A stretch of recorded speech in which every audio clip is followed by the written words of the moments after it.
La Côte d'Ivoire est aux commandes des associations professionnelles des banques et établissements financiers. Souleymane Diarra en est le nouveau président et ce pour 2 ans. Une occasion pour le Premier ministre de demander aux banquiers de faire connaître leurs produits en vue de booster le taux de bancarisation en Côte d'Ivoire. Noël Nyagno nous en dit plus.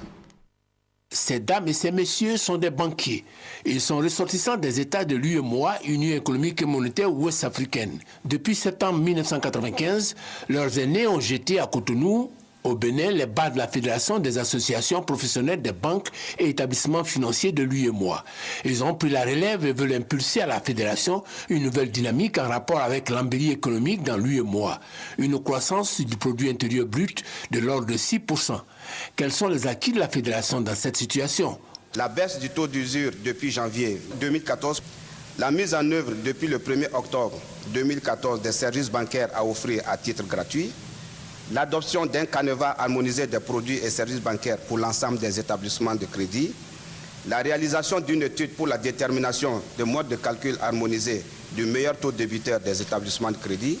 Des acquis certes, mais beaucoup reste à faire, a indiqué le nouvel élu à la présidence de la Fédération pour 2 ans, l'Ivoirien Souleymane Diarra, président de la PBF Côte d'Ivoire. Les défis à relever sont de plusieurs ordres. Il s'agit notamment du financement des PME et de l'amélioration du taux de bancarisation. Or, une recherche de solutions pour le financement de nos économies, n'incluant pas la prise en compte du développement de la bancarisation, ne saurait être efficace. Tout l'enjeu de nos échanges au cours de ce Conseil fédéral sera de jeter à l'échelle de l'espace UEMOA les bases objectives des solutions concrètes pour une amélioration du niveau de financement du secteur privé.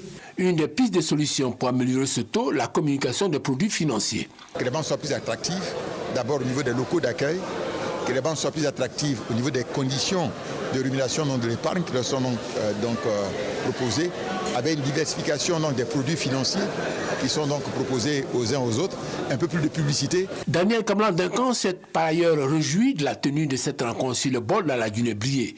Il a souligné la disponibilité du gouvernement ivoirien à accompagner la Fédération pour la réalisation de ses objectifs.